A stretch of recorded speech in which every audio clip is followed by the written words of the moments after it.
Okay, friends, once again, welcome back and very good afternoon to everybody. I hope you all are safe, your family members, your relative, your parents, your friends are safe, and you are enjoying this new era, this new way of learning. Friends, on the last lecture, we had just started to discuss the chapter number 5. Chapter 5, 6, 7 and 8, these four chapters are little bit smaller chapter, and it will be going to completed very fast, so don't miss any of the lecture, because every lecture there are lots of topic I am going to discuss. So what we had discussed in the last lecture, I am just giving the brief overview of the last session. तो friends, हमने last lecture में क्या पढ़ा था? तो हमने last lecture में ये मैग्नेटिज्म का कहाँ से इन्वेंशन हुआ, उसके बारे में, उसका जो हिस्ट्री था वो हमने डिस्कस किया था। मैग्नेशिया आइलैंड था, उसके जो शेफर्ड्स थे उन लोगों के द्वारा ऐसा कुछ सबसे पहले पता चला कि कुछ मटेरियल अर्थ के अंदर होता है कि जो आयरन जैसे मेटल को अट्रैक्ट करता है, तो उसको मैग्नेशिया के आइलैंड के नाम से उसका नाम मैग्नेट पड़ा। उसके बाद बहुत सारे एक्सपेरिमेंट हुए। Chinese people, they are the first peoples who had found the magnetic needle, invent the magnetic needle to find the direction of the direction on the earth, because magnetic north south जो होता है वो geographic north का south के आसपास ही होता है, तो मैग्नेटिक नीडल के द्वारा हम डायरेक्शंस फाइंड कर सकते हैं। वैसे ये आपको पता होगा कि जहाँ पे देखो, मैं आपको बताऊं, जहाँ पे हमारा जो जियोग्राफिक साउथ पोल होता है, तो वहाँ पे मैग्नेट का नॉर्थ पोल होता है, बट उसको बोलते हैं जियोमैग्नेटिक साउथ। वो श्रीटर क्या बोल रहे हैं सर? देखो फिर से मैं बोल रहा हूँ कि मैग्नेटिक जहाँ पे हमारा जियोग्राफिक नॉर्थ पोल, देखो जियोग्राफिक नॉर्थ एंड साउथ जो है ना, वो हमने हमारे सहूलियत के खातिर, हमको इजी रहे इसके हिसाब से हमने ये सब डिजाइन किया है। जियोग्राफिक नॉर्थ साउथ वो हमने डिजाइन किया है, जियोग्राफिक नॉर्थ एंड साउथ वो सब कुछ हमने डिजाइन किया है। लेटिट्यूड, लॉन्जिट्यूड, तो ये सारा जो चीज़ है वो हमने डिजाइन किया है। देखो कोई एक्स वाई प्लेन है, तो उसके अंदर कोई पॉइंट का अगर लोकेशन आपको फाइंड करना है, तो आप अगर आपके पास उसका एक्स एंड वाई कोऑर्डिनेट है, तो आप ये पॉइंट को लोकेट कर सकते हो एक्स वाई प्लेन में। तो सिमिलरली अर्थ का कोई भी प्लेस है, उसको लोकेट करना है, तो उसके लिए हमने सिस्टम डेवलप किया है। हमने ये सिस्टम डेवलप किया है लेटिट्यूड्स एंड लॉन्जिट्यूड्स का।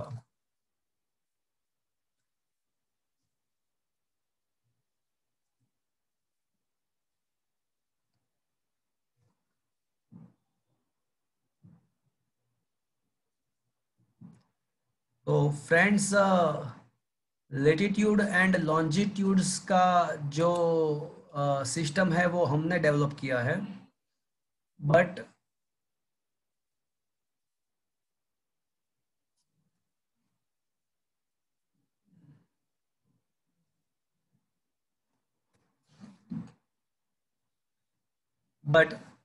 अर्थ का जो मैग्नेटिक फील्ड है वो नेचुरल है, वो नेचुरली भगवान ने बनाया हुआ है। मैं आपको पहले लेटिट्यूड लॉन्जिट्यूड क्या होता है उसके बारे में डिस्कस कर लेता हूँ। देखो ये let look at this figure.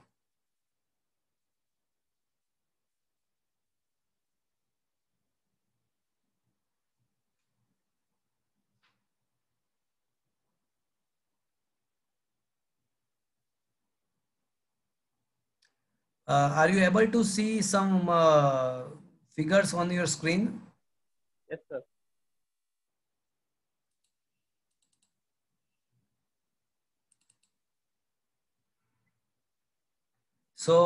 हमने क्या किया है कि अर्थ के सरफेस को हमारे सहूलियत के खातिर हमने क्या किया है कि अर्थ जो एक्सिस के रिस्पेक्ट में रोटेट करती है उसको जियोग्राफिक एक्सिस हम बोलते हैं, और वहां पे नॉर्थ एंड साउथ हमने बना दिया। Are you able to see the figures on your mobile friends? Yes, sir. तो आप ये फिगर में अगर देखो तो आपको पता चलेगा कि हमको horizontal circles and vertical circles में हमने डिवाइड कर दिया है। तो जो वर्टिकल सर्कल्स है उसको लॉन्जिट्यूड, वो तो आपको शायद पहले से भी पता होगा, आई होप, कि जो वर्टिकल सर्कल्स है उसको लॉन्जिट्यूड्स बोलते हैं, जो हॉरिजॉन्टल सर्कल है उसको लेटीट्यूड बोलते हैं। तो ये जो फर्स्ट फिगर है वो लॉन्जिट्यूड शो करने के लिए है, सेकंड फिगर जो है वो लेटीट्यूड शो करने के लिए है, और दोनों का कंबाइन करके यहाँ पे पूरा अर्थ का मतलब वो लॉन्जिट्यूड एंड लेटीट्यूड के हिसाब से बना दिया है।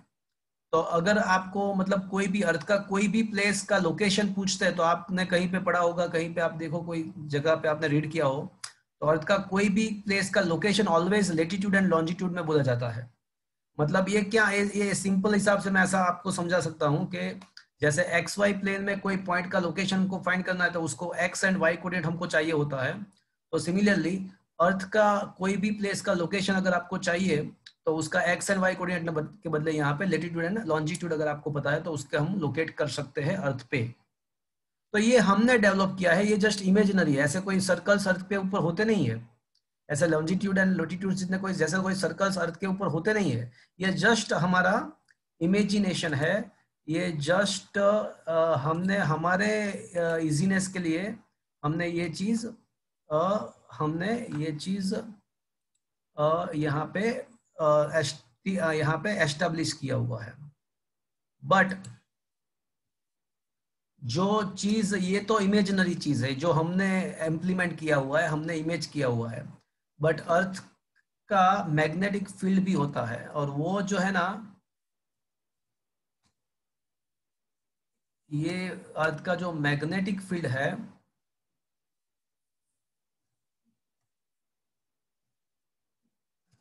वो इमेजिनरी नहीं है, वो नेचुरल है, वो रियलिटी है, वो भगवान ने बनाया हुआ है। तो फ्रेंड्स, या look at this figure.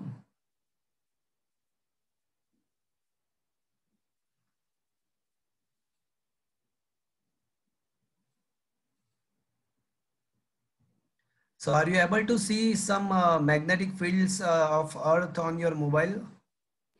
Yes, sir. तो फ्रेंड्स आप देख सकते हो, देखो यहाँ पे थोड़े जो नाम, यहाँ पे जो नाम दिए गए हैं वो थोड़े कंफ्यूजिंग है, जो मैं बोलता हूँ उसको ध्यान से सुनना। थोड़ा कंफ्यूजन है यहाँ पे, मैं आपके कंफ्यूजन को यहाँ पे दूर करने वाला हूँ, पर थोड़ा मुझे सुन लेना। तो फ्रेंड्स ये जो एक्सिस पास हो रही है, जो अभी मैंने ये ड्रॉ किया, दिखा आपको, ये अर्थ का जियोग्राफिक एक्सिस है। ये आपने देख लिया फ्रेंड्स, मैंने अभी जो ड्रॉ किया वो देखा आपको, देखा आपने? Yes sir.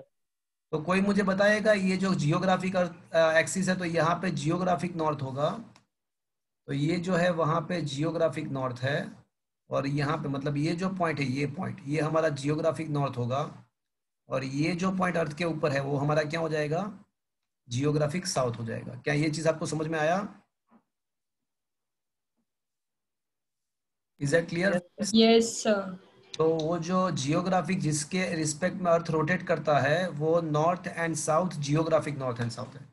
बट आप देख सकते हो, अच्छा मैं एक काम करता हूँ, एक और फिगर है उसको बताता हूँ, तो that will be more clear to you, that will be more clear to you. वहाँ पे नॉर्थ एंड साउथ भी लिखा हुआ है तो आपको ज्यादा पता चलेगा। Let me go to that. Okay,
okay,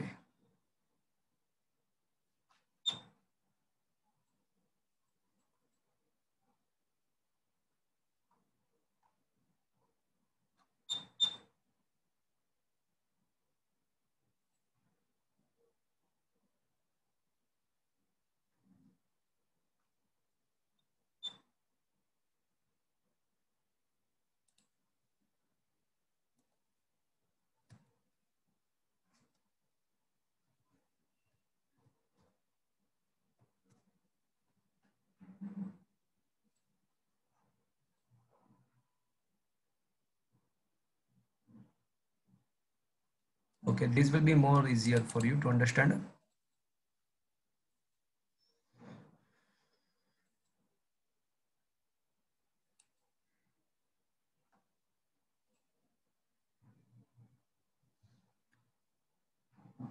देखो यहाँ पे, क्या आपके मोबाइल में वापस से वो फिगर आ गया? देखो तो। हाँ सर। ओके, सो फ्रेंड्स, ऐसा है कि ये जो एक्सिस है जो अभी मैं ड्रॉ करने वाला हूं, तो ये जो है वो एक्चुअली क्या है, कोई बताएगा मुझे? जिसके रिस्पेक्ट में अर्थ रोटेट करता है तो उसको क्या बोलते हैं? Geographical axis. Exactly, this is what is the geographic axis. और यहाँ पे अर्थ के ऊपर जो पोल होता है उसको क्या बोलते हैं जियोग्राफिक्स के एक्सिस के रिस्पेक्ट में? वो हमारा जियोग्राफिक नॉर्थ पोल है। और यहाँ पे अर्थ के ऊपर जो है वो जियोग्राफिक साउथ पोल है। क्या ये आपको समझ में आया? ये आपको पता है? Is it okay friends? हाँ सर। अब मेरी बात ध्यान से सुनना। देखो, अब क्या है कि अर्थ के, एक्चुअल में अर्थ के अंदर कोई मैग्नेट तो नहीं होता है। एक्चुअल में क्या होता है कि अर्थ के अंदर जो होता है वो मेल्टेड मेल्टेड फॉर्म में मेटल्स होती है। हम जिसको बोलते हैं ना, वो प्लाज्मा या लावा रस ऐसा बोलते हैं ना हमको, तो वो होता है। तो वो क्या होता है, लिक्विड फॉर्म में मेटल्स होती है। तो उसके अंदर आयंस के एंड कॉपर के आयन आयरन एंड कॉपर के आयंस होते हैं।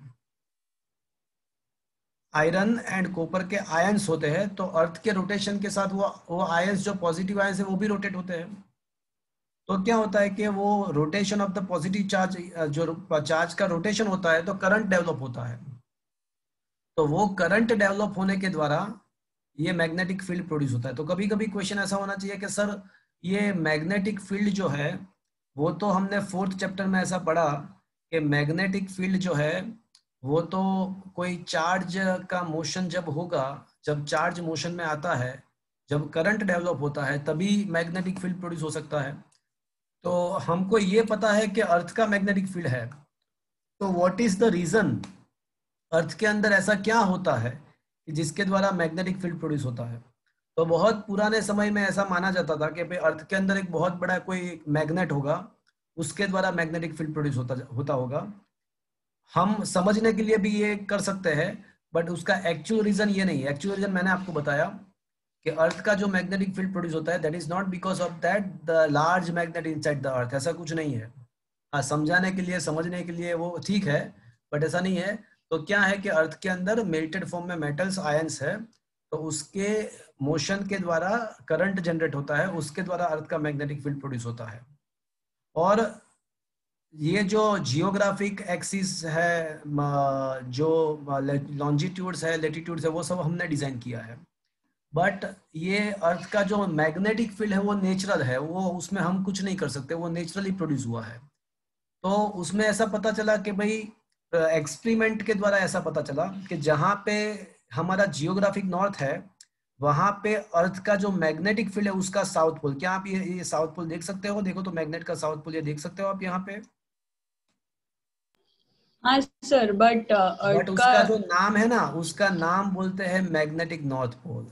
तो ये कंफ्यूजन है भैया, यहाँ पे कंफ्यूजन है।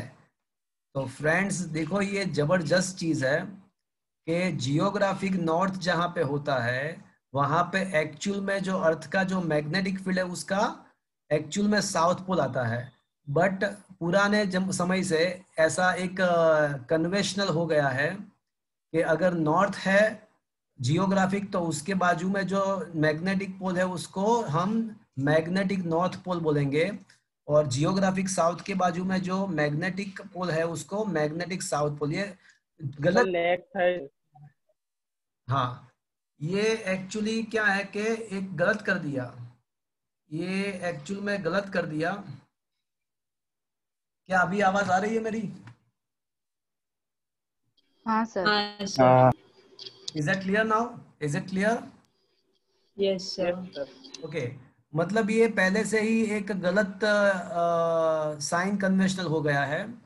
नॉर्थ के बाजू में हम बोलेंगे जियोमैग्नेटिक नॉर्थ और मैग्नेटिक नॉर्थ पोल, और साउथ के बाजू में हम बोलेंगे मैग्नेटिक साउथ पोल। बट आपको ये हमेशा माइंड में रखना है कि जब कोई आपको मैग्नेटिक नॉर्थ पोल बोलता है तो आपको सोचना क्या है कि वहां पे एक्चुअली मैग्नेट का साउथ है। मैं क्या बोल रहा हूँ, ये एक कंफ्यूजिंगली ये साइन कन्वेंशनल दे दिया है, बट ये मतलब ऐसा पहले से कर दिया है तो हमको ऐसा पढ़ना पड़ेगा। बट सिंपल सी चीज ऐसी है कि आपको याद कैसे रखना है कि जियोग्राफिक नॉर्थ के बाजू में जियोमैग्नेटिक नॉर्थ है, जियोग्राफिक नॉर्थ के बाजू में जियोमैग्नेटिक नॉर्थ है। बट वो जियोमैग्नेटिक जो नॉर्थ पोल है वो वहां पे एक्चुअली मैग्नेट का कौन सा पोल होगा? मैग्नेट का साउथ पोल। साउथ। ऐसा है, तो ये कंफ्यूजिंग सर हिसाब कुछ से पता नाम नहीं दिया चला। हुआ है, बट ऐसा है। Is it clear? सर तो जियो मैग्नेटिक क्या था? अरे वो नाम दिया है।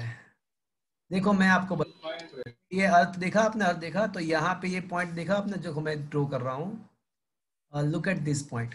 तो क्या आपने ये पॉइंट देखा, ये ग्रीन कलर का मैंने किया हो, हाँ ये सर। ये क्या है कि ये जियोग्राफिक पोल्स है। और अब जो मैं रेड कलर के द्वारा शो कर रहा हूँ अर्थ पे ही, तो ये रेड कलर में जो मैंने शो किया वो है ना मैग्नेटिक पोल्स है। जो ग्रीन कलर में है वो जियोग्राफिक पोल्स है, और रेड कलर में जो है वो मैग्नेटिक पोल्स है। तो ये जो मैग्नेटिक पोल, अब जो तनिष तू बोल रहा था ना जो गलत सिखा रहा है, वो इसकी बात ये है तनिष। हाँ सर। तो ये गलत कुछ नहीं सिखाया है, ये गलत साइन कन्वेंशनल पहले से ले लिया है, इसलिए प्रॉब्लम है। सिखाने वाला कुछ गलत कुछ नहीं है यहाँ पे। तो ये जो ग्रीन कलर के जो पोल्स है वो जियोग्राफिक पोल्स है, और जो रेड कलर के मैंने यहाँ पे जो ड्रॉ किया है वो मैग्नेटिक पोल्स है। बट ये मैग्नेटिक पोल का जो नाम दिया है ना वो पहले से ही गलत हिसाब से दे दिया है, बट वो अब एक कन्वेंशनल हो गया है, तो आपको याद रखना पड़ेगा। तो क्या याद रखना है? तो वैसे जियोग्राफिक नॉर्थ पोल के पास प्रोड्यूस तो क्या होता है, मैग्नेट का क्या प्रोड्यूस होता है? तो मैग्नेट का वैसे साउथ पोल प्रोड्यूस होता है, बट उसका नाम क्या दे दिया? तो sir actually magnetic south pole होना चाहिए था। वही तो बोल रहा हूँ मैं, वही तो बोल अच्छा। रहा हूँ। वही कब का मैं आपको कहने का ट्राई कर रहा हूँ कि उन लोगों ने जो नाम जो दिया है ना पहले से, ये कन्वेंशनल हो गया है। ऐसा नाम क्यों दिया वो भी मैं आपको बता दूं। ऐसा नाम इसलिए दिया कि जब मैग्नेटिक नीडल के द्वारा उन लोगों ने डायरेक्शन फाइंड किया, तो उन लोगों को पता चला कि हम मैग्नेटिक नीडल के द्वारा कुछ नॉर्थ पोल पे हमको जाना है। तो उन लोगों ने क्या किया, देखो ये मेरा मैग्नेटिक नीडल है। तो हमने लास्ट लेक्चर में वो डिस्कस किया, मैग्नेटिक नीडल का जो नॉर्थ पोल होता है वो टुवर्ड्स द नॉर्थ पॉइंट करता है। तो उन लोगों ने क्या किया कि नॉर्थ पोल पे जाने के लिए, ये नॉर्थ पोल पे जाने के लिए मैग्नेटिक नीडल के द्वारा वो लोग नॉर्थ पोल पे पहुंच गए। तो पहुंचने के बाद पता चला उन लोगों को कि भाई हम एक्चुअली ये मैग्नेटिक जो नॉर्थ पोल पे नहीं पहुंचे, हम उसके थोड़े बहुत दूर पहुंचे हैं। तो उन लोगों को ये पता चला कि भाई ये जो हम जहाँ पे पहुंचे हैं वो एक्चुअली जियोग्राफिक नॉर्थ ही नहीं है, बट वो जियोग्राफिक नॉर्थ के बाजू में है, इसलिए उन लोगों ने उसका नाम दे दिया मैग्नेटिक नॉर्थ पोल। पता चला मैंने क्या, ये लोगों ने क्या, ये पहले तो ये अंदर की साइड मैग्नेट मैग्नेट वो तो सब उसके बाद में आया। बट उन लोगों ने क्या था कि भाई मैग्नेटिक नीडल का यूज डायरेक्शन फाइंड करने के लिए किया। तो उन लोगों को ऐसा पता था कि भाई मैग्नेटिक नीडल जो होती है ना वो जियोग्राफिक नॉर्थ के तरफ पॉइंटेड होती है। तो वो लोग क्या करेंगे, मैग्नेटिक नीडल के द्वारा वो लोग नॉर्थ साइड चले गए और चलते चलते चलते कुछ जगह पे पहुंच गए। उन लोगों को ऐसा लगा कि भाई हमने नॉर्थ पोल फाइंड कर दिया, हम जियोग्राफिक नॉर्थ पे आ गए, बट पता चला कि ये जियोग्राफिक नॉर्थ नहीं है, हम उससे थोड़े दूर पहुंचे हैं। तो इसकी वजह से उन लोगों ने वहां पे दूसरा नाम, उसको पता चला कि भाई ये जियोग्राफिक नॉर्थ तो नहीं है, तो उसका नाम क्या दे। तो उसका नाम इसलिए है कि भाई ये तो मैग्नेट के द्वारा हमने ये डायरेक्शन फाइंड किया है, तो उन लोगों ने नाम दे दिया उसका मैग्नेटिक नॉर्थ पोल। ये बात समझ में आया आपको अभी? तो ये एक्चुअली जो आपका जो मैग्नेटिक नीडल है ना, वो 100% करेक्ट डायरेक्शन शो नहीं करता है। मैग्नेटिक नीडल जो होती है वो 100% करेक्ट डायरेक्शन शो नहीं करती है। वो तो मैग्नेटिक नॉर्थ साउथ के around, magnetic north south direction के पैरेलल में मैग्नेटिक नीडल का प्लेसमेंट होता है। जियोग्राफिक नॉर्थ साउथ के पैरेलल नहीं होता। तो नीडल के द्वारा नॉर्थ पोल में जाने का ट्राई किया तो पता चला हम जियोग्राफिक नॉर्थ के बदले कुछ और जगह पे पहुंचे हम। तो उन लोगों ने वहां पे नाम दिया कि भाई ये जियोग्राफिक नॉर्थ नहीं है तो उसका क्या नाम दे।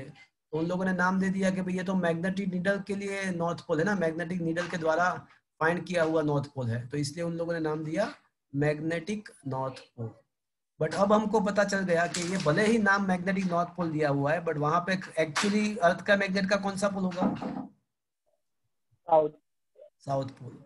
तो ये थोड़ा कंफ्यूजिंग है, तो आपको इसको शॉर्ट आउट कैसे करना है? आपको सिंपल ऐसा शॉर्ट आउट करना है, सिंपली ऐसा शॉर्ट आउट करना है कि जियोग्राफिक नॉर्थ के बाजू में एक्चुअली मैग्नेट का, अर्थ के मैग्नेट का साउथ पोल प्रोड्यूस होता है, बट उसका कन्वेंशनली नाम क्या दिया हुआ है? जियो मैग्नेटिक नॉर्थ पोल या सिंपली मैग्नेटिक नॉर्थ पोल।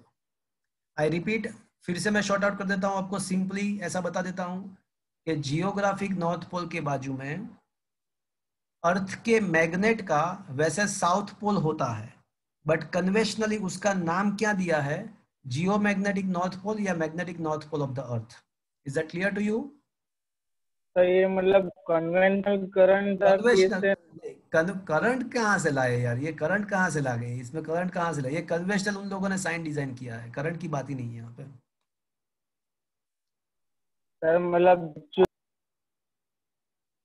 वो एक उन लोगों ने ऐसा नाम पहले से पाड़ दिया था, रख दिया था, तो हमको ऐसा ही पढ़ना पड़ता है अभी।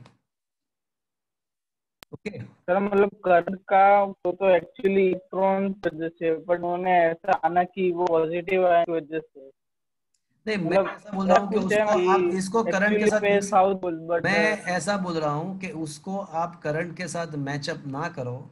आप सिंपली सोचो क्या करना है। वो आप ज्यादा कंफ्यूज कर रहे हो, उसको करंट लाने की जरूरत ही नहीं है यहाँ पे। आपको ये करंट लाने की क्या जरूरत है? यहाँ पे सिंपली ऐसा सोचो कि जहाँ पे जियोग्राफिक नॉर्थ है वहां पे एक्चुअल में अर्थ के मैग्नेट का साउथ पोल क्रिएट होता है, बट उन लोगों ने बहुत पहले से इसका नाम जो है वो जियो मैग्नेट नॉर्थ पोल या नॉर्थ पोल रखा हुआ है, तो आज हम ऐसा पढ़ रहे हैं। That's it. ओके। हाँ सर। सर ये एक्सिस ऑफ रोटेशन जो एक्चुअल है, जो हाँ ज्योग्राफिक से, हाँ तो आपका कि वो मतलब पॉजिटिव से वो भी रोटेट है, मतलब मोशन में है, तो एक्चुअली ये जो मैग्नेटिक फील्ड नहीं है वो एक्सिस के पैरेलल होनी चाहिए, मतलब ये जो देखो क्या है कि मैग्नेटिक अर्थ का जो मैग्नेटिक फील्ड है ना, उसके लिए अभी बहुत सारे कंफ्यूजन्स है, बहुत सारे वहाँ पे अभी रिसर्च चल रहे हैं। और किस किन किन बुकों में तो ऐसा भी लिखा हुआ है, किन किन बुकों में तो ऐसा भी लिखा हुआ है कि ये जो अभी मैंने जो बोला कि जो अर्थ का मैग्नेटिक फील्ड है वो आयंस के मोशन के वजह से है, वो भी अभी उसका एक्चुअली प्रूफ नहीं मिला हुआ है, वो ऐसा माना जाता है, अभी उसका प्रूफ नहीं मिला है। और दूसरी बात, अर्थ का जो मैग्नेटिक फील्ड है वो ऐसे जने जैसे मैंने यहाँ पे बार मैग्नेट का जो बताया ना, वैसे ऐसा ऐसा एकदम पंक्चुअल नहीं है। वो बहुत ही, मतलब ये तो आपको समझाने के लिए ऐसा ड्रॉ किया हुआ है, बट एक्चुअली अर्थ का मैग्नेटिक का फील्ड अगर आपको देखना है तो मैं दिखाऊँ आपको, एक मिनट में देखो। मैग्नेटिक फील्ड ऑफ द अर्थ अभी मैं आपको दिखाता हूँ। वो बहुत ही कॉम्प्लिकेटेड है, you will never imagine that that kind of thing. So you cannot, मैं बताऊँ आपको, देखो ये रहा। तो अर्थ का जो मैग्नेटिक फील्ड रहता है वो एक्चुअल मैग्नेटिक फील्ड तो बहुत ही कॉम्प्लिकेटेड है। तो ये रहा, देखो, थिंक अबाउट इट, देखो। तो this is what is the earth magnetic field. Is it understood friends? देखो, बहुत ही कॉम्प्लिकेटेड मैग्नेटिक फील्ड लाइंस होती है, अलग अलग जगह पे अलग अलग जगह पे अलग अलग टाइप की लाइंस होती है। Is that clear? yes, तो ये अर्थ का मैग्नेटिक फील्ड स्पेसिफिकली कैसा है ऐसा कुछ नहीं कह सकते, बट ऐसा जरूर कह सकते हैं कि magnetic north south and geographic north south एक ही पोजीशन पे नहीं है, एक ही पोजीशन पे नहीं है। तो हमने लास्ट लेक्चर में थोड़ा अर्थ के मैग्नेटिक फील्ड के बारे में डिस्कस किया, और उसका एक पूरा टॉपिक अभी हम डिस्कस करने वाले हैं थोड़े एक आध लेक्चर के बाद। एक आध लेक्चर के बाद हम पूरा उसका टॉपिक भी पढ़ने वाले हैं। उसके बाद हमने लास्ट लेक्चर में मैग्नेटिक फील्ड लाइंस के कैरेक्टरिस्टिक को हमने डिस्कस किया था। फिर उसके बाद हमने मैग्नेटिज्म एंड इलेक्ट्रिसिटी के जो बेसिक्स थे उसके साथ जो रिलेशन थे वो हमने मतलब जो कंपैरिजन था वो हमने डिस्कस किया था। एक स्टोरी भी था चाइनीज हुआंग टी का, एक स्टोरी भी था, वो भी हमने बात किया था। और कुछ generalised idea about the magnetic field भी हमने कुछ डिस्कस किया था। हमने magnetic dipole moment of the bar magnet के बारे में डिस्कस किया था। उसके magnetic field lines and solenoid के मैग्नेटिक फील्ड लाइंस सिमिलर होते हैं ऐसा डिस्कस किया था। और फिर उसके बाद मैंने इलेक्ट्रिसिटी एंड मैग्नेटिज्म के करस्पॉन्डेंट इक्वेशन को मैंने कंपेयर किया था। उसी ट्रैक पे आज हम अपना लेक्चर आगे बढ़ाएंगे। कुछ कंपैरिजन अभी बाकी है, हमने कुछ कंपैरिजन कर दिया है। तो मैंने आपको होमवर्क में भी, आपके पास बुक होगा ऑब्वियसली, तो मैंने होमवर्क भी आपको भेजा था कौन कौन से क्वेश्चन आपको करने हैं। तो फ्रेंड्स देखो, हमने लास्ट लेक्चर में ये ओके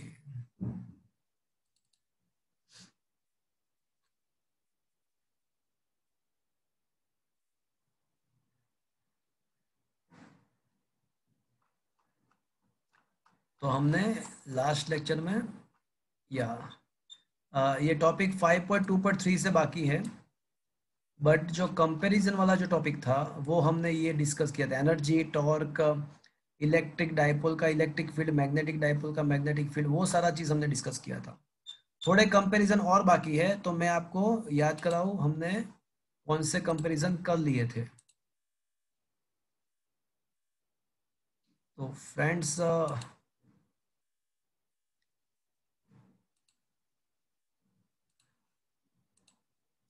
क्या आपके मोबाइल में एक ये फोटोग्राफ आ रहा है जिसमें कंपैरिजन किया हुआ है? Yes sir. हाँ सर।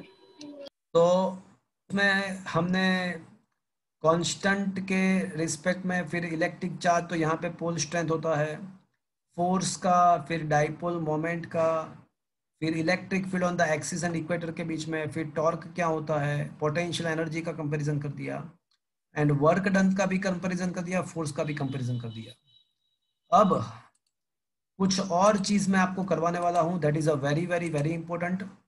अब जो मैं आपको करवाने जाने वाला हूं वो आपके इलेक्ट्रिसिटी में नहीं था, but you can apply the same thing for the electricity as well. अब जो मैं आपको सिखाने वाला हूं, जो पढ़ाने वाला हूं, वो इलेक्ट्रिसिटी में आपके चैप्टर में नहीं था, but the same question can be asked in the electricity as well. तो जो टॉपिक है वो ये है,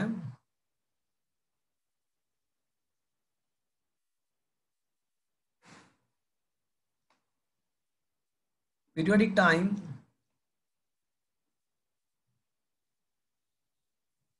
and frequency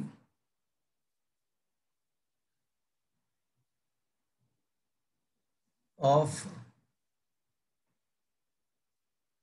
magnetic oblique electric dipole in a uniform magnetic or electric field, in uniform magnetic or electric field. So that is what is our today's topic. तो मैं यहाँ पे मैग्नेटिज्म के लिए ये थ्योरी प्रूव कर रहा हूं, but the same theory can be applicable for the electricity as well. ये सिमिलर थ्योरी हम इलेक्ट्रिसिटी के लिए भी अप्लाई कर सकते हैं।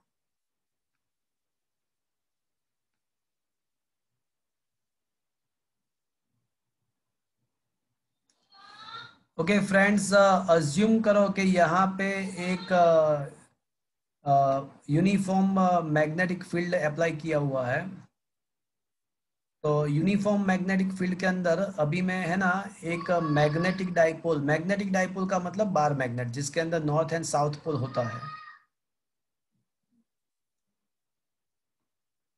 तो ये यहाँ पे एक यूनिफॉर्म मैग्नेटिक फील्ड मैंने प्लेस किया हुआ है, और अब मैं है ना इसके अंदर एक मैं मैग्नेटिक डाइपोल को रखने वाला हूँ। तो अज्यूम करते हैं कि ये मेरा मैग्नेटिक डाइपोल है। यहाँ पे जो है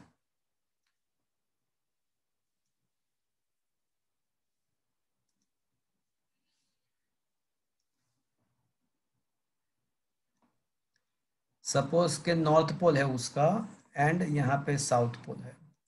देखो आपको ये पता होगा कि positive charge experience the force, positive charge experience the force. बोलो क्या लिखना, क्या मैं बताना चाहता हूँ, कोई बताएगा मुझे?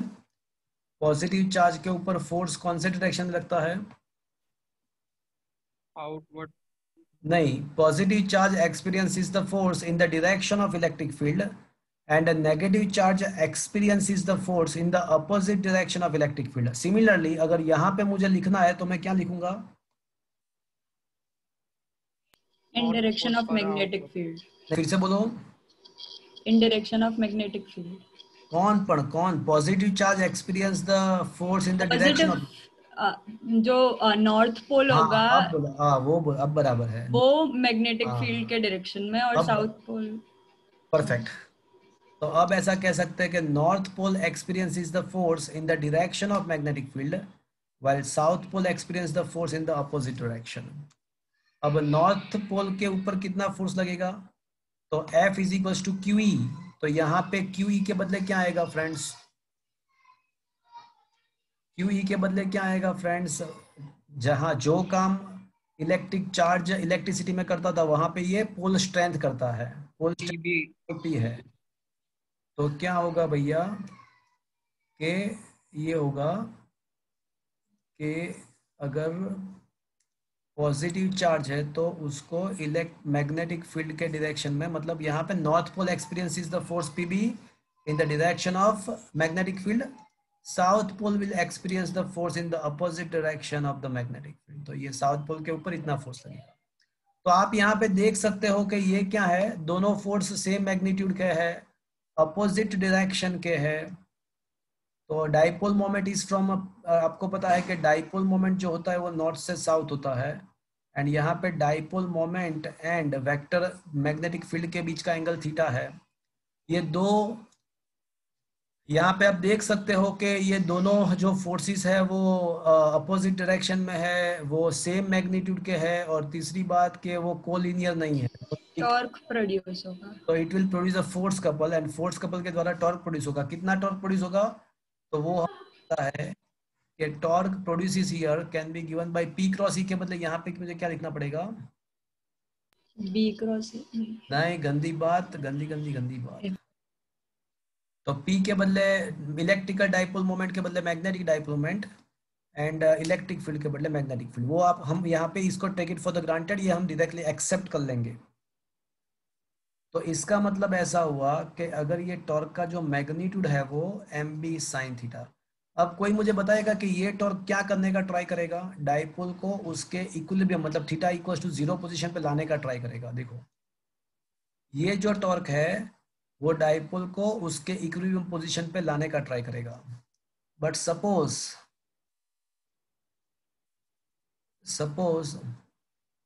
We rotate dipole up to angular displacement angular displacement theta from its equilibrium position.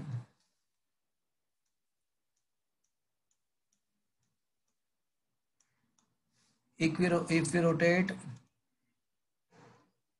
the dipole, that is a bar magnet, for the angular displacement theta from its equilibrium position.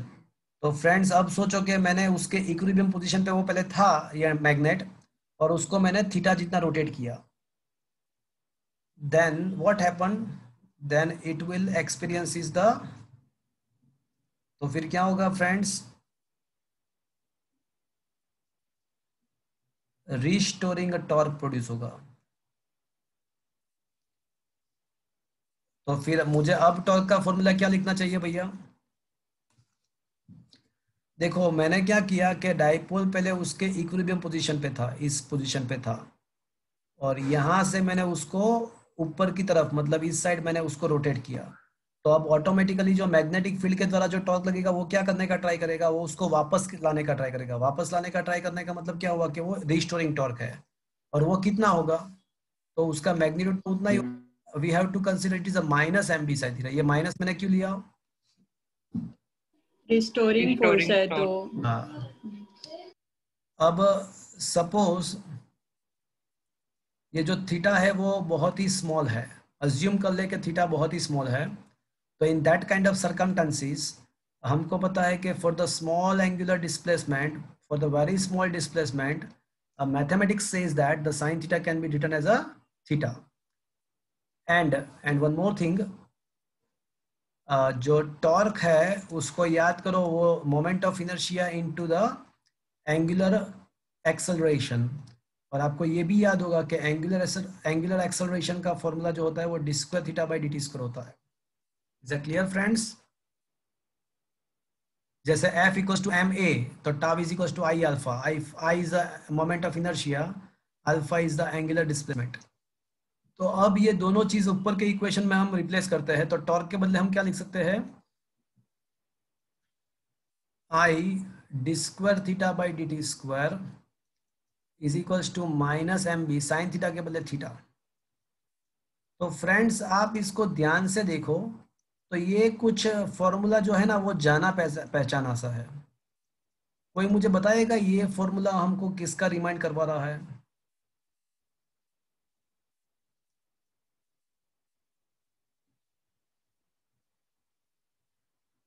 It is like a differential equation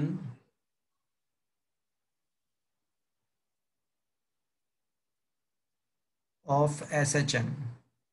क्या आपको differential equation of the SHM पता है आपको? हाँ बराबर। कल harmonic का जो डिफरेंशियल इक्वेशन था वो भी कुछ ऐसा ही था, देखो। हाँ सर था। तो इसका मतलब ऐसा हुआ कि अगर हम कोई मैग्नेटिक डाइपोल को या इलेक्ट्रिकल डाइपोल को, कोई भी इलेक्ट्रिकल मैग्नेटिक दोनों चलेगा, तो उसको मैग्नेटिक या इलेक्ट्रिक फील्ड के अंदर उसके इक्विलिब्रियम पोजीशन से उसको थोड़ा रोटेट करके छोड़ देंगे ना, तो वो क्या करने लगेगा पता है आपको? वो उसके इक्विलिब्रियम पोजीशन के आसपास वो रोटेशनल हार्मोनिक मोशन करेगा।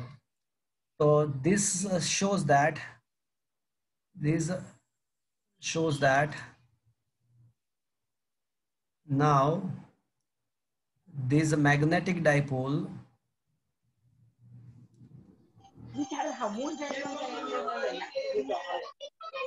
start performing, कहीं से आवाज आ रही है, start performing a rotational simple harmonic motion। કોઈના ઘરેથી અવાજ આવે છે? અરે યાર કેમ? કઈ નહીં વાગતો તું છે જ નબળો પરી પટેલ, પરી પરી પરી परी। फ्रेंड्स ये नहीं बराबर, देखो आप लोग यार ये मोबाइल चालू करके कुछ और जगह पे पढ़ते हो, कुछ और आप कैसे करोगे ये आप? बेकार है सब कुछ। This shows that the dipole, magnetic dipole, will start performing rotational SHM, for which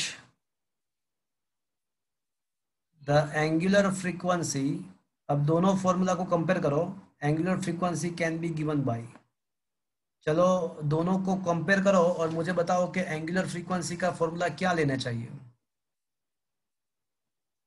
दोनों इक्वेशन को कंपेयर करो और मुझे बताओ कि एंगुलर फ्रीक्वेंसी का फॉर्मूला क्या लेना चाहिए।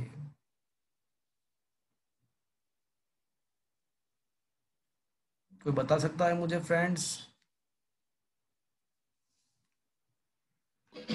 should be the angular frequency? Omega square equals to should m be b by given I. by, देखो यहाँ पे दोनों के इक्वेशन को कंपेयर करो, तो ओमेगा स्क्वायर के बदले क्या लिखा हुआ है फ्रेंड्स? -mb/i। नहीं, माइनस तो दोनों जगह पे है ही, माइनस तो दोनों जगह पे है, तो क्या बचेगा फिर? Omega square is equals to m b by I. So what does it indicating? It is indicating that omega is equals to root m b by I. तो ये आपको मिल गया एंगुलर फ्रीक्वेंसी का फॉर्मूला। एंड फ्रेंड्स, इसके ऊपर से हम ऐसा कह सकते हैं कि हमको पता है कि ओमेगा तो क्या है भैया, तो 2 पाई एफ है, तो 2 pi f is equals to क्या हो जाएगा? M b by I. तो अगर आप एफ को सब्जेक्ट को इक्वेशन बनाते हो, तो अगर एफ को सब्जेक्ट को इक्वेशन बनाते हो, what should be the formula of the frequency? So 1/2 pi root m b by I. And अगर आप पीरियोडिक टाइम की बात करते हो कि इसका जो पीरियोडिक टाइम होगा मोशन का, तो फ्रेंड्स आपको ये पता चला कि क्या होगा एग्जैक्टली? हाँ सर।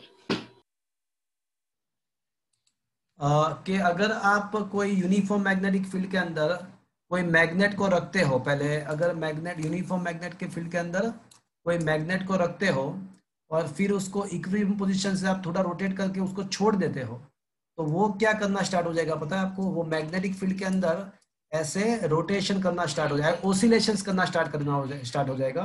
तो ये रोटेशनल ओसिलेशन है, रोटेशनल सिंपल हार्मोनिक ओसिलेशंस है। तो जैसे वो स्प्रिंग के एंड पे जो ऑब्जेक्ट है वो जो ओसिलेशंस करता है वो लीनियर सिंपल हार्मोनिक ओसिलेशंस है, यहाँ पे रोटेशनल एसएचएम है। तो उसका भी पीरियड होता है, तो इसका पीरियोडिक टाइम क्या होगा भैया? तो जो फ्रीक्वेंसी है, तो फ्रीक्वेंसी का रेसिप्रोकल अगर आप कर लोगे तो आपको पीरियोडिक टाइम मिल जाएगा। तो पीरियोडिक टाइम का फॉर्मूला क्या होगा भैया? 2 pi root I by m b. तो यहाँ पे फ्रेंड्स ये सारा फॉर्मूला आपको याद रखना, ये थ्योरी भी आपको याद रखना है, which is a very very very important theory. And the same theory can be asked in the electricity, though it is not given in your text book. ये इलेक्ट्रिसिटी में ये टॉपिक नहीं दिया हुआ है, but the same thing by the necessary changes that can be asked in the your electricity as well. But यहाँ पे मुझे ये बताओ कि वेर ये आई क्या है? कोई मुझे बताएगा आई क्या है? देखो ये फॉर्मूला बताएगा। Moment of inertia. अच्छा, मोमेंट ऑफ इनर्शिया। तो फ्रेंड्स कोई मुझे बताएगा अभी जो मैंने मैग्नेट आपको बताया हुआ है उसका मोमेंट ऑफ इनर्शिया कितना होगा? M r square. गंदी बात, गंदी गंदी गंदी बात।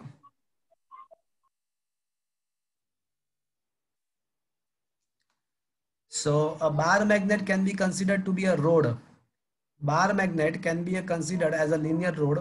आपको पता है कि रोड का moment of inertia 1/12 ml square होता है। तो जब बार मैग्नेट के रिस्पेक्ट में अगर कोई क्वेश्चन पूछता है आपको, तो मोमेंट ऑफ इनर्शिया आपको उसका 1/12 ml स्क्वायर लेना है। याद आ रहा है फ्रेंड्स आपको 11th? તો યાર એવું જોડીને હોય યાર કે દર વખતે રોટલી બનાવવાની બનાવતી છેલ્લા 3 ટાઈમ થી નહીં બનતી બરાબર હું કહું છું ને આજે કીધું ને अरे विश्वास, विश्वास बका खाई लेने शांति थी जे बनावे। સોરી સર शांति थी मगजमारी नहीं करवान बका, जे बनावे खाई लेवानुं है ने जीवन में।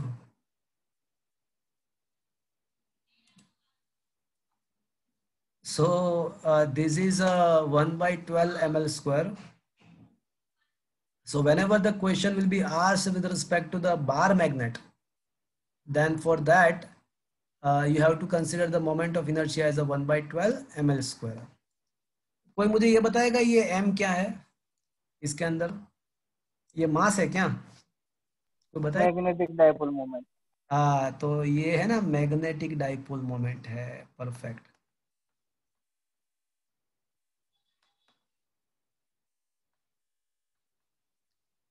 और B is obviously a magnetic field. B is obviously a magnetic field. Sir theta tending to 0 ना हो तो? क्या बोल रहे हो आप? थीटा टेंडिंग टू 0 ना हो तो फिर ये फ्रेंड्स उसके भी रोटेशन तो हो गए, उसके भी सॉरी ओसिलेशंस तो हो गए, बट उसको हम सिंपल हार्मोनिक ओसिलेशंस नहीं बोल सकते हैं। अगर हमने कुछ ज्यादा डिस्प्लेसमेंट कर दिया तो भी वो वाइब्रेट तो करेगा ही, but it will not be a simple harmonic vibrations. तो उसके फॉर्मूला कुछ अलग हो गए, वो अभी हमारे सिलेबस में नहीं है। Okay okay sir. तो फ्रेंड्स ये जो टॉपिक मैंने आपको अभी ये मैग्नेटिज्म के लिए ये जो टॉपिक सिखाया, वो सेम वे आपके इलेक्ट्रिसिटी में भी सेम वे आपको पूछ सकते हैं, आ भी सकता है। तो मतलब क्या हुआ, सिंपल सा चीज ऐसा हुआ कि अगर कोई मैग्नेटिक या इलेक्ट्रिकल डाइपोल को आप मैग्नेटिक या इलेक्ट्रिक फील्ड में रिस्पेक्टिवली प्लेस करते हो और उसके इक्विलिब्रियम पोजीशन, मतलब इसकी इक्विलिब्रियम पोजीशन का मतलब क्या हुआ कि वो पैरेलल टू इलेक्ट्रिक फील्ड या parallel to magnetic field dipole पड़ा हुआ है, और उसको अगर आप उसके इक्विलिब्रियम पोजीशन से थोड़ा डाइवर्ट करते हो, थोड़ा एंगुलर डिस्प्लेसमेंट देते हो और उसके बाद छोड़ देते हो, तो अगर आइडियलिस्टिक सिचुएशन है, कोई रेजिस्टिव फोर्स, कोई एनर्जी वेस्टिंग फोर्स अगर प्रेजेंट नहीं है, तो वो डेफिनेटली वो मैग्नेटिक फील्ड या इलेक्ट्रिक फील्ड के अंदर रिस्पेक्टिवली मैग्नेटिक और इलेक्ट्रिक डाइपोल वो उसके इक्विलिब्रियम पोजीशन के आसपास वाइब्रेट होना स्टार्ट हो जाएगा, and that is called the simple harmonic vibrations. तो उसका frequency, periodic time and angular frequency हमने यहाँ पे डिस्कस किया। तो क्या फ्रेंड्स ये टॉपिक आपको समझ में आया? Yes sir. तो फ्रेंड्स अभी मैं थोड़ा कंपैरिजन कर देता हूँ। मैंने जो लास्ट लेक्चर में जो स्टार्ट किया था कंपैरिजन करना, अभी वो कंटिन्यू करते हैं वापस से। इलेक्ट्रिसिटी एंड मैग्नेटिज्म वापस से कंटिन्यू करते हैं। Vanshika is there? Vanshika?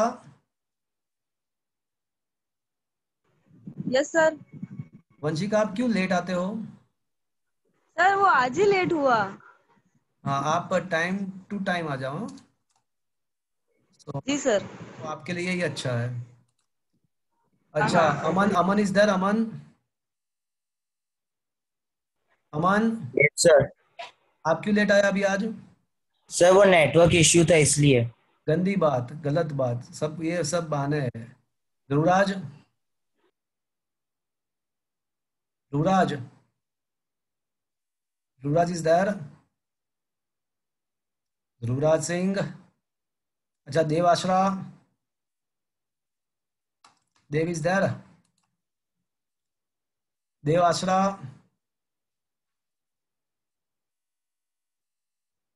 Yes sir. क्यों लेट आया आज अभी? सर वो भूल गया था, और मैं तो क्या आ गया था, ये 1:30 को आ गया, 1:30 को आ गया। कितने बजे 1:30 आया से था? पहले सर। क्या 1:30? 1:30। क्या 1:30? लेक्चर का टाइम क्या होता है? टाइम क्या होता है लेक्चर का? 1 बजे। तो फिर हाँ okay.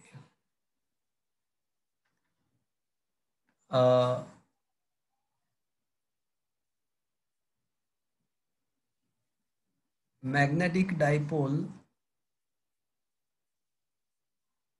that is a bar magnet,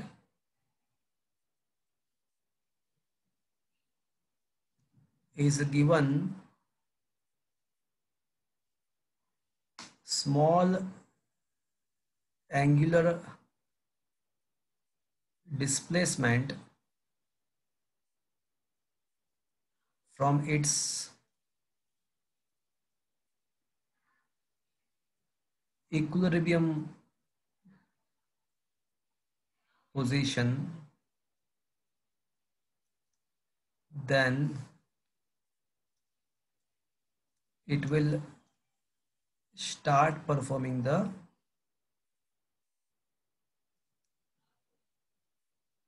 rotational SHM, where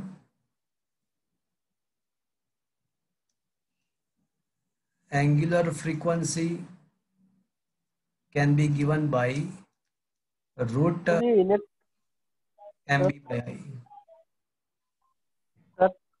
हाँ, गलत कर दिया, इलेक्ट्रिसिटी में क्यों लिखा है? गलत कर दिया।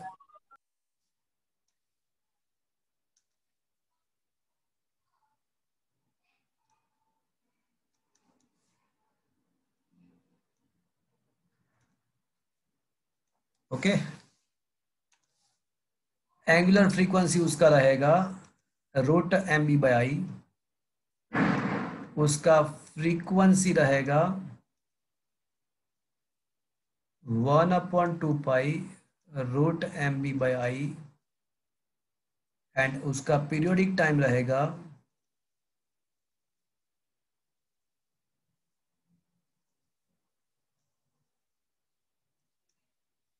2 root m I by m b. Okay, अगर इलेक्ट्रिसिटी की बात करते हैं तो same statement can be written as a here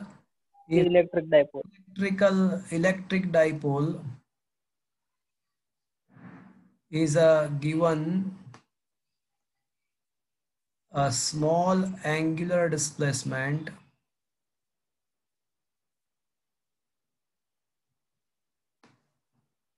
from its equilibrium position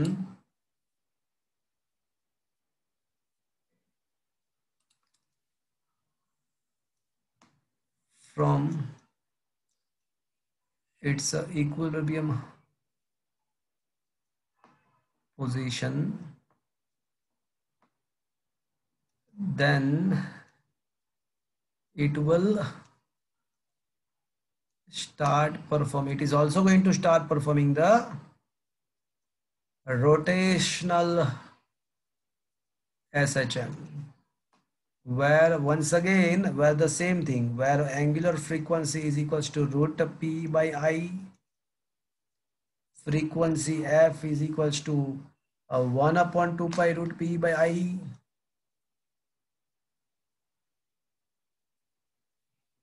and periodic time is equals to 2 root I by p। तो क्या फ्रेंड्स ये आपको पता चला? Yes sir. अगर बार मैग्नेट के लिए अगर ये पूछा हुआ है तो आपको अगर मोमेंट ऑफ इनर्शिया की ज़रूरत पड़े तो it will be 1/12 ml², that is the formula. Okay, magnetic dipole में ऐसा फॉर्मूला नहीं लगेगा मोमेंट ऑफ इनर्शिया के लिए। मैग्नेटिक डाइपोल में दो पार्टिकल हो गए, तो दोनों पार्टिकल के बीच में दो पॉइंट लाइक चार्ज है, तो दोनों चार्जेस के बीच में अगर डिस्टेंस 2l है तो उसका सेंटर से डिस्टेंस l हो जाएगा। 2a है तो उसके सेंटर दोनों के एक्सिस ऑफ रोटेशन के से डिस्टेंस हो जाएगा a, दोनों का a हो जाएगा। तो पार्टिकल के लिए तो मोमेंट ऑफ इनर्शिया mr² होता है। तो for we can say for electrical dipole,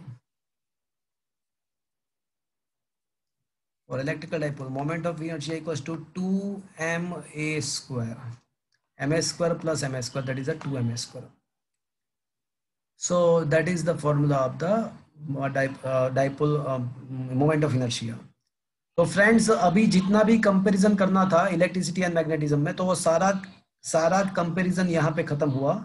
तो इसके बेस पे ऑलमोस्ट 10 न्यूमेरिकल्स है, तो आज हम वो 1 by 1 आज वो डिस्कस करने का ट्राई करेंगे। तो let's start to solve some numericals. તો બાર મેગ્નેટ ક્યુબોઇડ માં પણ આવે છે ને, એમાં પછી moment of inertia same thing you can apply. We can consider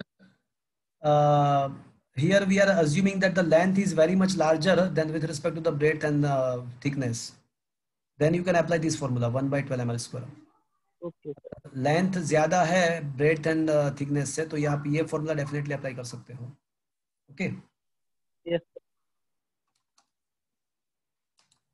तो फ्रेंड्स हम कुछ न्यूमेरिकल्स अभी डिस्कस करेंगे. आप थोड़ा सोचना, मोस्टली ऐसे न्यूमेरिकल्स है कि अगर आप सोचोगे तो आप खुद ही सॉल्व कर पाओ. इस टाइप के न्यूमेरिकल्स है.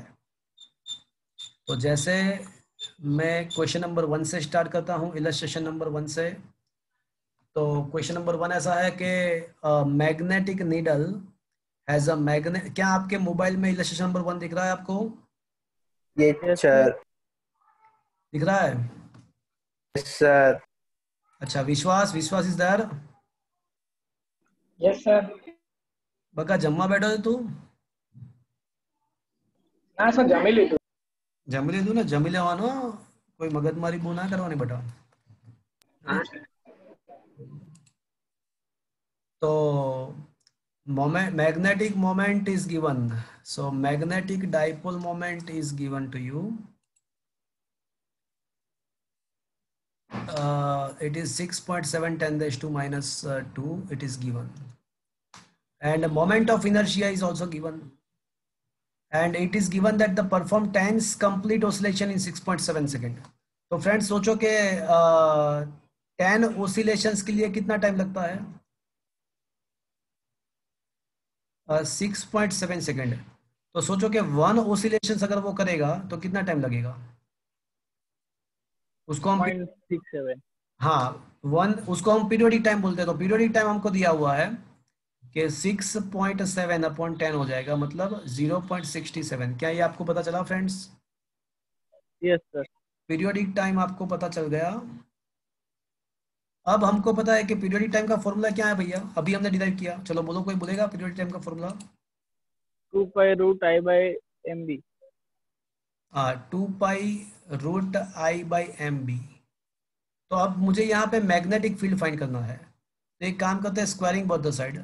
तो t square is equal to 4 pi square I upon m b. तो अगर आप बी को सब जगह इक्वेशन बना देंगे तो क्या हो जाएगा? 4 pi square I upon m t square. Can I write this formula like this? अगर b को सब जगह इक्वेशन बनाता हूं तो क्या मैं ये फॉर्मूला लिख सकता हूं? b is equal to 4 pi square I upon m t square. Is that clear to you? Yes sir. तो फ्रेंड्स यहाँ पे ये फॉर्मूला डायरेक्टली अप्लाई किया हुआ है. तो is that clear to you? Now you just required to put the values. You are required to put the values and get the answer. क्या आप कर सकते हो ये friends? Is it okay?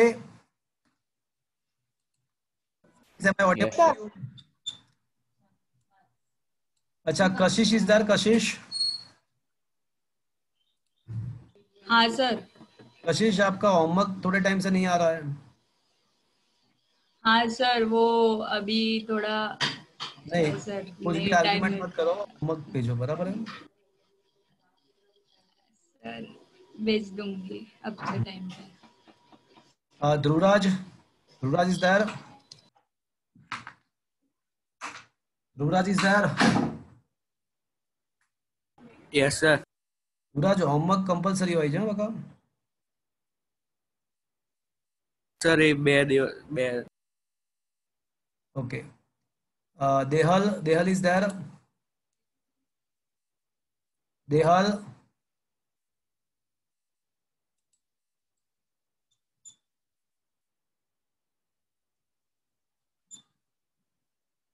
she left I think.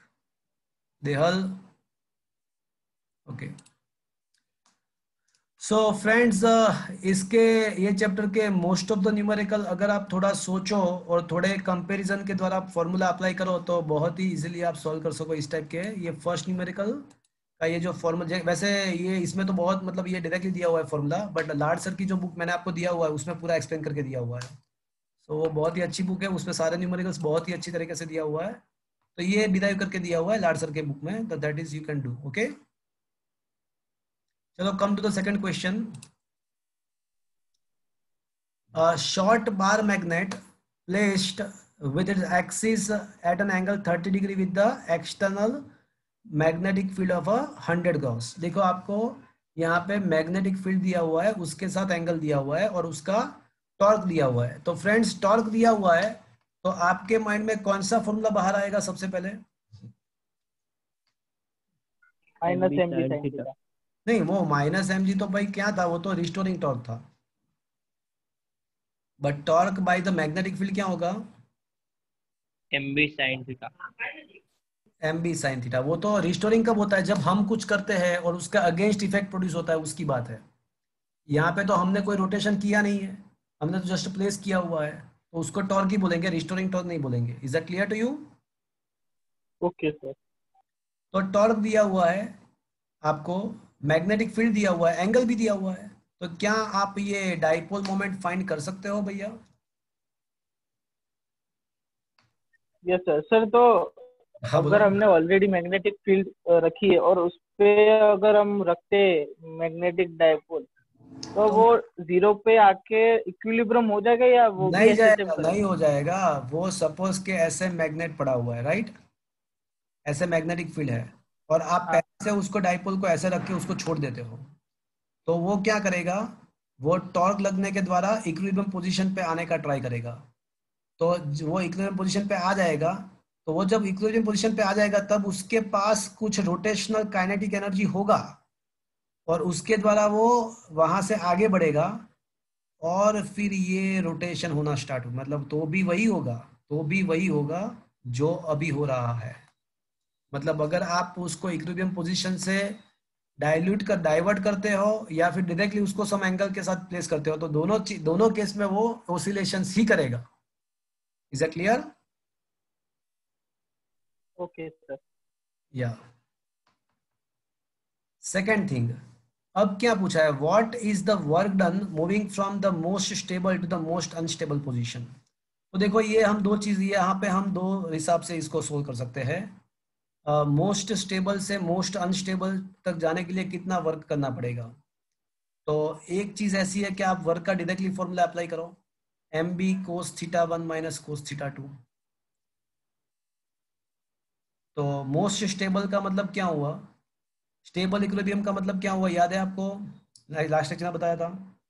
Theta का कौन सा value stable equilibrium देता है हमको? जीरो। जीरो। और अनस्टेबल इक्विलिब्रियम क्या होता है? 180। 180। कोस 0 1, कोस 180 माइनस 1, तो 1 minus minus 1 will get you 2, तो ये हो जाएगा 2 MB। तो ये आपका वर्क डन आपको मिल जाएगा। Moment of inertia just dipole moment जब जस्ट हमने फाइंड किया, डाइपोल मोमेंट जस्ट फाइंड किया, मैग्नेटिक फील्ड दिया हुआ है, एक्सटर्नल मैग्नेटिक फील्ड दिया हुआ है, you can get the work done. ये एक मेथड है। अब दूसरा मेथड, यहाँ पे हमको कितना वर्क करना पड़ेगा? तो हमको करना पड़ेगा change in the potential energy, इतना वर्क करना पड़ेगा। तो change in the potential energy मतलब final potential energy minus initial potential energy. तो फाइनल पोटेंशियल एनर्जी मतलब U2 माइनस U1। अब पोटेंशियल एनर्जी का फॉर्मूला क्या है? Minus M b cos theta 2 minus minus plus m b cos theta 1। Is that clear? Potential energy याद है ना आपको, U equals to minus m dot b, तो एम बी कोस थीटा। तो अब ये एम बी को कॉमन ले लो और अगर फॉर्मूला लगाओ तो वापस से कौन सा फॉर्मूला आ जाएगा? वही आ जाएगा, देखो जो था वही आ जाएगा। Is that clear? तो जो भी करना है आप कर सकते हो, आपकी मर्जी, बट फाइनली फॉर्मूला तो यही आएगा, m b cos theta 1 minus cos theta 2। Is that clear to you? Yes. तो आपको ये वो मिल जाएगा, वर्क मिल जाएगा। अब third thing, the third number, if the bar magnet is replaced by the solenoid having cross sectional area something something something, then what is the current flowing from the solenoid. तो ऐसा बताया कि भाई bar magnet जो है ना, it is replaced by the solenoid having the same magnetic dipole moment। अब जो बार मैग्नेट का डाइपोल मोमेंट मिला था वही डाइपोल मोमेंट आपको लेना है with the same dipole moment. But solenoid का डाइपोल मोमेंट तो क्या होता है भैया? कोई बताएगा मुझे सोलेनॉइड का डाइपोल मोमेंट क्या होता है? अरे बोल दो। मॉर्निंग। अरे मोनी तो मैग्नेटिक फील्ड होता है सोलेनॉइड का। It is the magnetic field of a solenoid. Dipole moment अरे नहीं है, नहीं है, नहीं सॉरी है। नहीं है। तो dipole moment of the solenoid is NiA and that should be taken as a dipole moment of the bar magnet. तो बार मैग्नेट का डाइपोल मोमेंट तो हमें को 0.4 मिल गया, वो मिल गया है। अब हमको क्रॉस सेक्शन भी दिया हुआ है क्वेश्चन में और नंबर ऑफ टर्न्स भी दिया हुआ है और करंट फाइंड करना है। तो क्या आप ये करंट फाइंड कर सकते हो भैया? Yes sir. तो ये आप इजीली सॉल्व कर सकते हो, इसमें कुछ दिक्कत नहीं है। Question number 3 and question number 3 theoretical है। यहाँ पे बहुत अच्छे थ्योरेटिकल क्वेश्चन दिए हुए हैं, तो आप ये लार्ड सर के बुक में उसको बहुत ज़्यादा अच्छे से एक्सप्लेन किया है, इससे भी ज़्यादा अच्छे से एक्सप्लेन किया है। तो मैं ये क्वेश्चन आपको, रीडिंग का क्वेश्चन है, थ्योरेटिकल क्वेश्चन है, कंसेप्चुअली बहुत ही अच्छा क्वेश्चन है ये। आप रीड करना, एक बार ट्राई करना। थर्ड क्वेश्चन मैं आपको होमवर्क में दे रहा हूँ। फोर्थ क्वेश्चन पे आते हैं। What is the magnitude of equatorial and axial fields due to the bar magnet of a length 5 cm at the distance 50 cm from its midpoint and dipole moment is a 0.4. तो friends, हमको एक magnet का dipole moment दिया हुआ है और उसके axis पे एंड इक्वेटर पे हमको मैग्नेटिक फील्ड फाइंड करना है। तो फ्रेंड्स मुझे बताओ कि एक्सिस पे मैग्नेटिक फील्ड का फॉर्मूला क्या लगेगा?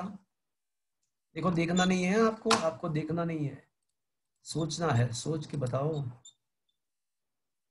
कि एक्सिस पे मैग्नेटिक फील्ड कितना लगेगा, उसका फॉर्मूला बताओ। चलो, आपको पता है डाइपोल का मैग्नेटिक फील्ड एक्सियल पॉइंट पे कितना होगा। इलेक्ट्रिकल डाइपोल पहले सोचो, वैसे लिखा भी है। बोलो क्या लिखूं फ्रेंड्स? एक्सिस पे 2kp/r³ एंड इक्वेटर पे फॉर्मूला क्या होगा?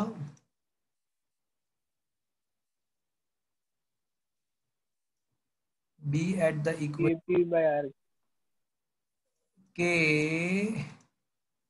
kp/r³। अब आपके पास डाइपोल मोमेंट है फ्रेंड्स, आपके पास डिस्टेंस भी 50 सेंटीमीटर मतलब 0.5 मीटर है, और μ0 का तो वैल्यू आपको पता ही है, 4 × 10⁻⁷ लेना है आपको। तो क्या मुझे ये सॉल्व करके आपका इंसर्ट करना चाहिए या चलेगा? चलेगा। फ्रेंड्स, हाँ सर।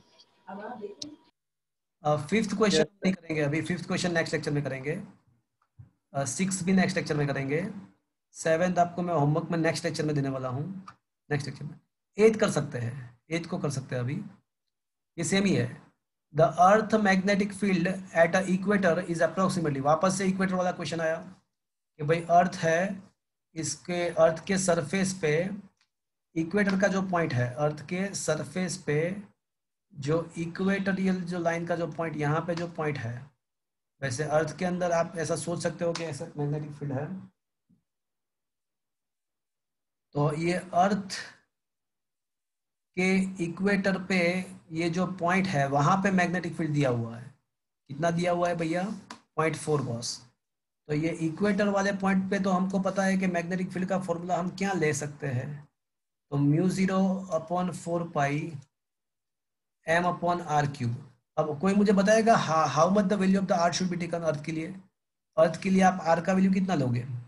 3200। रेडियस, हाँ, उसके रेडियस जितना, एग्जैक्टली। तो अर्थ के लिए आर का जो वैल्यू है वो उसके रेडियस जितना होगा।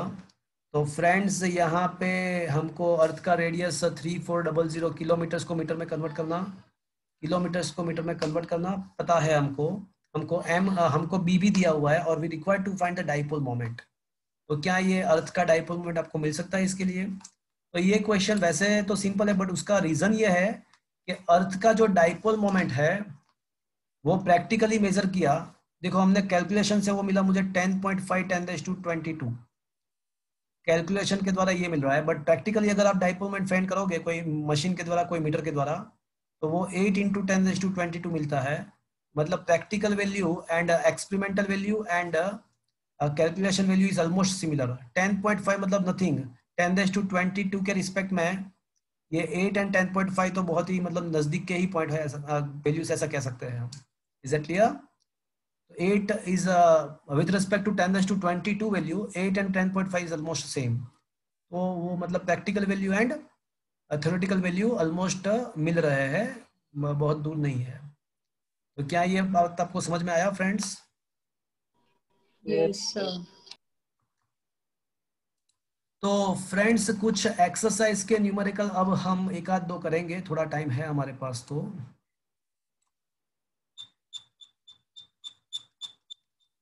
एक्सरसाइज का फर्स्ट एंड सेकंड क्वेश्चन मैं आपको होमवर्क में दे रहा हूं, आप ट्राई करना। ये फर्स्ट एंड बहुत एसक्यू जैसे क्वेश्चंस है, अच्छे क्वेश्चन है, बट अभी मत ट्राई करना। अभी मत ट्राई करना, मैं आपको बोलूंगा कुछ कंसेप्ट अभी मुझे समझाना बाकी है, तो अभी मत ट्राई करो। बट वो होमवर्क में देने वाला हूँ। अभी थर्ड क्वेश्चन पे आ जाओ। तो क्वेश्चन नंबर 3 क्या लिखा है फ्रेंड्स? देखो तो आपको एंगल दिया हुआ है, मैग्नेटिक फील्ड दिया हुआ है, एंड आपको टॉर्क दिया हुआ है। चलो इतना सारा दिया है, तो क्या आपके माइंड में कौन सा फॉर्मूला लगेगा, कौन सा फॉर्मूला क्लिक होगा आपके माइंड में?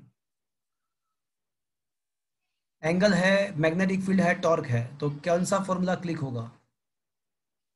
जैसे हाँ, जैसे ही मैं टॉर्क बोला तो आपके माइंड में क्लिक हो जाना चाहिए कि m B sine theta, that is बिना, अगर देखो ये सोलेनोइड होता ना, सोलेनोइड या कोई कोयल होती, तो मुझे बिना साइन थीटा में बोलता, बट ये m B sine theta universal है। अब एम के बदले आप एन आई ए लिख दो, एन आई ए, तो बिना साइन थीटा हो ही जाएगा। बट यहाँ पे बार मैग्नेट है, सोलेनोइड नहीं है, that's why we have to write m B sine theta. अब यहाँ पे आपको दिया हुआ है टॉर्क, दिया हुआ है थीटा, दिया हुआ है मैग्नेटिक फील्ड, दिया हुआ है, तो can you find the dipole moment? तो should I calculate this question और you can do? Yes sir, हो जाएगा। हो जाएगा। Question number 4, okay, a short bar magnet of a magnetic moment. देखो आपका मैग्नेटिक मोमेंट दिया हुआ है, और मैग्नेटिक फील्ड भी आपको दिया हुआ है, एम दिया हुआ है, बी भी दिया हुआ है, and free to rotate in the plane of the field which oriented would be exposed to its stable and unstable equilibrium। तो सबसे पहला क्वेश्चन ऐसा है कि stable equilibrium and unstable equilibrium किसको बोलते हैं? तो कह देंगे कि भाई थीटा इज इक्वल टू 0 वाला जो पोजीशन है उसको स्टेबल इक्विलिब्रियम बोलते हैं, and theta is equal to 180 वाला जो पोजीशन है उसको हम बोलेंगे अनस्टेबल इक्विलिब्रियम। चलो फर्स्ट क्वेश्चन का आंसर मैंने दे दिया, वो तो थ्योरेटिकल क्वेश्चन है कि किसको स्टेबल एंड अनस्टेबल बोलते हैं, तो वो फर्स्ट एंड सेकंड क्वेश्चन का आंसर दे दिया। अब क्वेश्चन ऐसा भी है, what is the potential energy of the magnet in each case? तो ये दोनों केस में आपको पोटेंशियल एनर्जी भी फाइंड करना है। तो पहले केस में पोटेंशियल एनर्जी का फॉर्मूला क्या लगेगा? माइनस एम बी कोस 0 होगा, एंड सेकंड केस में पोटेंशियल एनर्जी का फॉर्मूला क्या लगेगा? माइनस एम बी कोस 180। आपको ये तो पता है ना कि पोटेंशियल एनर्जी का जो बेसिक फॉर्मूला है वो m b cos theta minus m dot b मतलब एम बी कोस थीटा है। तो खत्म। क्या ये जरूरत है friends? No sir. Is it clear to you? क्या ये कर सकते हो आप फ्रेंड्स? Yes sir. चलो क्वेश्चन नंबर 5 पे आ जाओ। A closely wound solenoid of 800 turns, area आपको दिया हुआ है एंड करंट दिया हुआ है। देखो आपको नंबर ऑफ टन्स दिया हुआ है, एरिया दिया है, करंट, तो इन तीन चीज को देख के आपको क्या माइंड में आता है? इन तीन चीज को देख के आपके माइंड में क्या क्लिक होगा? मैग्नेटिक डाइपोल या डाइपोल मोमेंट आपके माइंड में क्लिक हो जाएगा, NIA। नंबर ऑफ टन्स है, करंट है, एरिया है, तो आपको डाइपोल मोमेंट आपके माइंड में क्लिक हो जाएगा। तो दिया हुआ है कि explain the sense in which the solenoid acts like a bar magnet. Okay done. What is the magnetic dipole? देखो सेकंड क्वेश्चन का मैंने आंसर दे दिया कि भाई डाइपोल मोमेंट उसका NIA है। अब मुझे आपको ये समझाना है, कि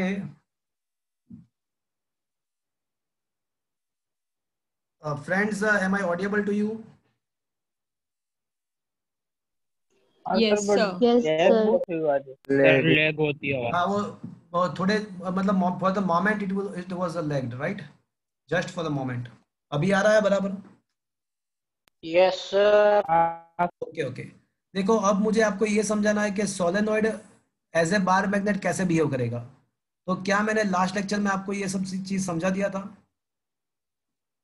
क्या मैंने आपको एक्सप्लेन किया था कि सोलेनॉइड को कैसे बार मैग्नेट कंसीडर कर सकते हैं, मतलब सोलेनॉइड के नॉर्थ एंड साउथ को कैसे कंसीडर करना है, कैसे मिल सकता है आपको?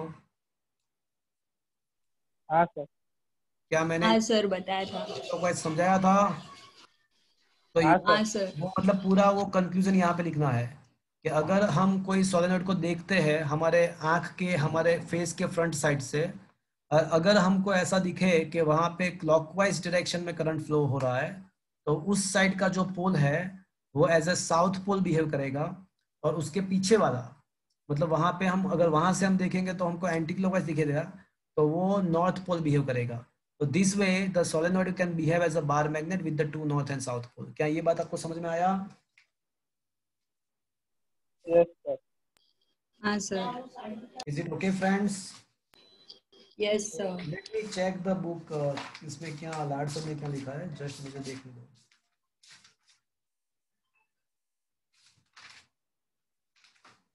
तो यस, यही चीज है।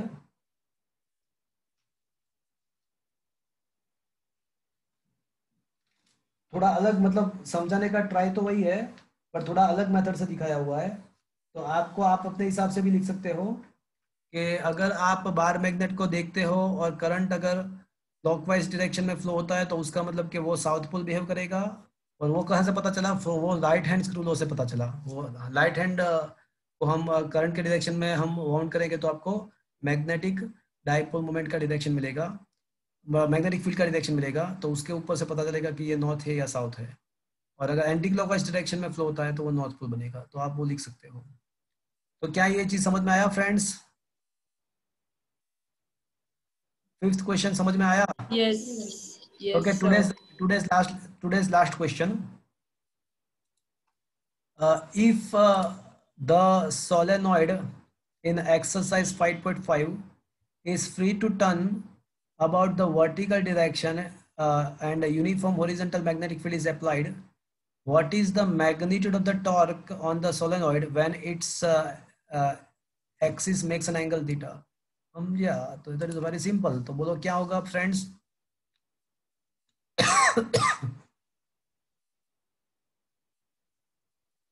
आपको टॉर्क फाइंड करना है भैया। हमको यहाँ पे थीटा दिया हुआ है, डाइपोल मोमेंट हमने फाइंड किया प्रीवियस क्वेश्चन में, मतलब 5.5 में डाइपोल मोमेंट ऑलरेडी फाइंड किया, थीटा दिया हुआ है और मैग्नेटिक फील्ड भी दिया हुआ है आपको। Just you are required to find the torque. क्या ये करवाने की जरूरत है फ्रेंड्स? नहीं सर, चलेगा। Is it okay friends? Yes sir. Cross, अगर कोई भी क्रॉस प्रोडक्ट का अगर आपको डायरेक्शन फाइंड करना है तो आप कैसे फाइंड कर सकते हो? तो आप राइट हैंड स्क्रू के द्वारा, it is a perpendicular to the plane formed by this two vectors m and vector b। Is it clear friends?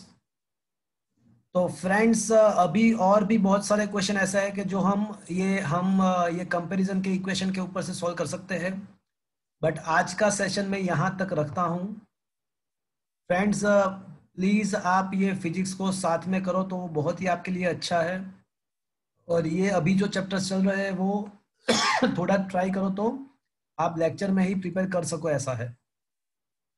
Sir बोलो। सर 21 को मिड टर्म है और 1 to 8 चैप्टर है 21 ऑफ सितंबर। 1 to 8 तो नहीं होते हो सकते हैं, बट ये 5, 6 एंड 7 हो जाएगा। तब तक 5, 6 तो 100% हो जाएगा, 7 भी हाफ हो जाएगा। 8 चैप्टर, अगर 8 ले ले, 7 के पहले 8 ले ले तो 8 हो जाएगा। 8 तो 2 लेक्चर का ही काम है, 8 चैप्टर तो बहुत ही छोटा सा है, 5-7 पेज का है। तो 5 हो जाएगा, 6 डेफिनेटली हो जाएगा, 7 का नहीं कह सकता मैं। अगर 8 लेते तो वो तो हो जाएगा। तो मतलब ये 6 चैप्टर आप प्रिपेयर करके जाना वहां पे मिड टर्म में। Okay sir. Okay. और आज का एक एग्जाम मैंने आपको पेपर सेंड किया हुआ है, वो कंपलसरी आपको देना है, कल रात तक भेज देना है। ओके, तो अभी मैं हमारा जो लेक्चर है उसको एंड कर रहा हूँ फ्रेंड्स। किसी को कुछ पूछना है?